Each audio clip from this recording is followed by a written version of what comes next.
ఈ సినిమాలో రాజా సార్ ట్యూన్కి నేను రాసిన పల్లవి వచ్చి,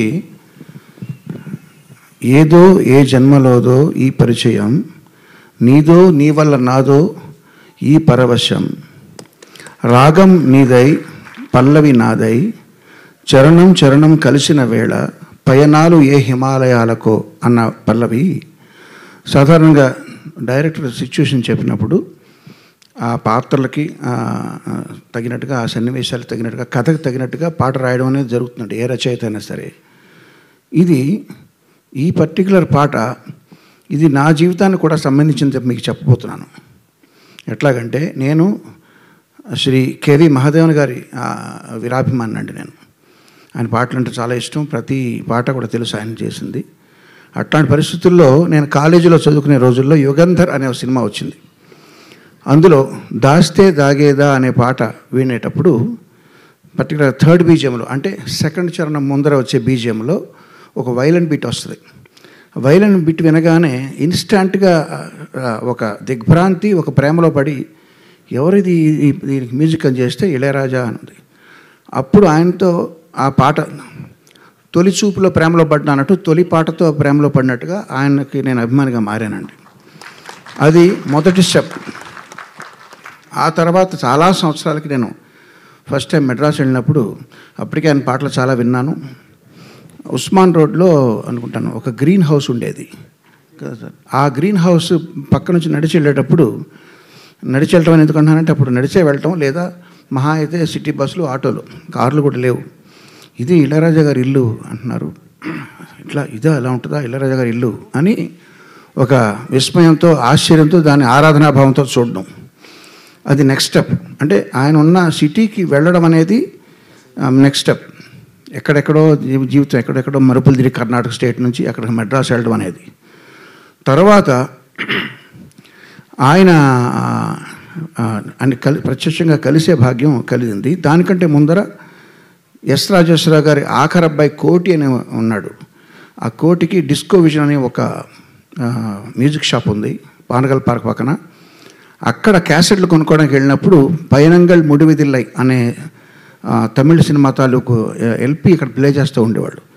అందులో ఒక్కొక్క పాట ఒక్కొక్క ఆణిముత్యం. అవి వింటూ ఇది కదా సంగీతం అంటే, ఎలాగా ఎంత అద్భుతం అని అక్కడ మళ్ళీ దిగ్భ్రాంతికి గురి చెందడం, ఆరాధనాభావం పెరగడం, అదొక స్టెప్. అయితే తర్వాత అన్వేషణ రిలీజ్ అయిందండి వంశీ గారిది. అందులో కీరవాణి అనే ఒక పాట ఉంది.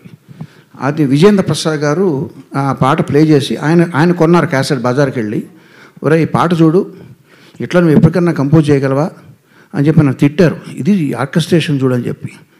ఆ పాట ఎంత అద్భుతంగా ఉందంటే, అద్భుతంగా ఉండడం అనే ఫీలింగ్తో పాటు భయం కూడా కలిగింది. ఎందుకంటే ఆయన తిడుతున్నారు ఒక పక్క నుంచి.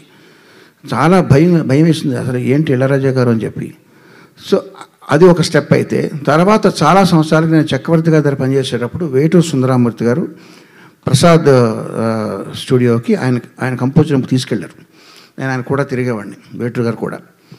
అక్కడ నన్ను పరిచయం చేసి, మీ భక్తుడంటే వీరాభిమాని అని చెప్తే అక్కడ ఆయనకు నమస్కరించడం జరిగింది. ఆయన ప్రత్యక్షంగా కలవడం జరిగింది. ఆ తర్వాత స్టెప్ ఇలాగ స్టెప్ బై స్టెప్ ఆయనతో ఆయనకి దగ్గర అవుతూ ఉండగా, అనుమానాస్పదం అనే సినిమా ఆడియో రిలీజ్ ఫంక్షన్కి నన్ను గెస్ట్గా పిలవడం. అక్కడ దేవిశ్రీ ప్రసాద్ వీళ్ళందరూ కూడా వచ్చారు. అక్కడ వంశీ గారు నన్ను పిలిస్తే అక్కడికి వెళ్ళి ఆయనతో సంభాషించే అవకాశం కలగడం, ఇంటరాక్ట్ అయ్యే అవకాశం కలగడం, ఇవన్నీ ఒక ఎత్తు. అయితే మోహన్ బాబు గారి సినిమా కూడా గుండెల్లో గోదావరి అనుకుంటా, అక్కడ కూడా ఆయన కలవడం. ఇలా కలుస్తూ ఉన్న తరుణంలో ఆయనకి నేను పాడదాం అనుకున్నాను. ఒక్క పాట కూడా నేను పాడే అదృష్టం రాలేదు. కానీ ఇప్పుడు చెప్పిన అవకాశం, ఆయనకు పాట రాసే అవకాశం వచ్చింది. ఇళయరాజా గారి సంగీతంలో నేను పాట రాస్తానని కలలో కూడా ఊహించలేదు. అట్లా రాసిన తర్వాత ఇదిగో ఈ పక్కన ఆయన పక్క కుర్చీలో కూర్చోవడం అనేది ఇది ఎవరెస్ట్ శిఖరం ఎక్కినట్టు అన్నమాట. ఇప్పుడు చూడండి, నేను చెప్పిన కథ అంతా కూడా ఇది నా కథే ఇందులో నేను రాశాను తప్ప, నేను ఈ సినిమాకి పాట రాశానా, ఈ సినిమా సన్నివేశాన్ని రాశాను అనుకోవట్లేదు. ఏదో మళ్ళీ పాడుతున్నా చూడండి. ఏదో ఏ జన్మలోదో ఈ పరిచయం, నీదో నీ వల్ల నాదో ఈ పరవశం, రాగం నీదై. సార్ పాడమన్నారు. అదేనండి. ఆ పాటలో ఈ భావాన్ని సినిమా కోసం కాకుండా ఇప్పుడు దాకా నేను చెప్పిన రాజా గారి పట్ల ఉన్న నాకున్న అభిమాన భావానికి సంబంధించిన పాటగా మీరు అర్థం చేసుకోండి.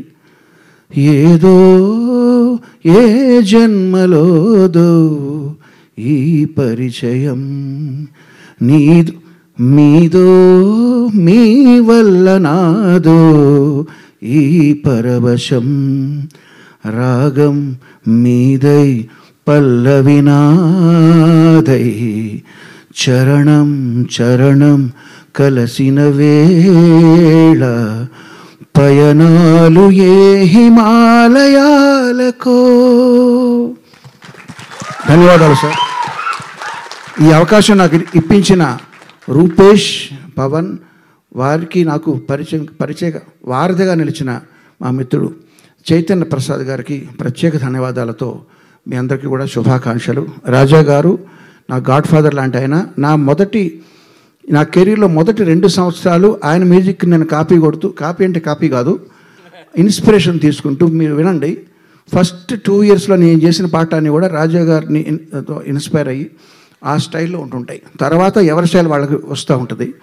సో నన్నే కాదు చాలామంది మ్యూజిక్ డైరెక్టర్ని, ఈ తరం వాళ్ళందరినీ కూడా ఇన్స్పైర్ చేసి ఆదర్శప్రాయంగా నిలిచిన రాజా గారికి భగవంతుడు ఆయురారోగ్య ఐశ్వర్యాలని చిరకాలం ప్రసాదించాలని కోరుకుంటూ ధన్యవాదాలు.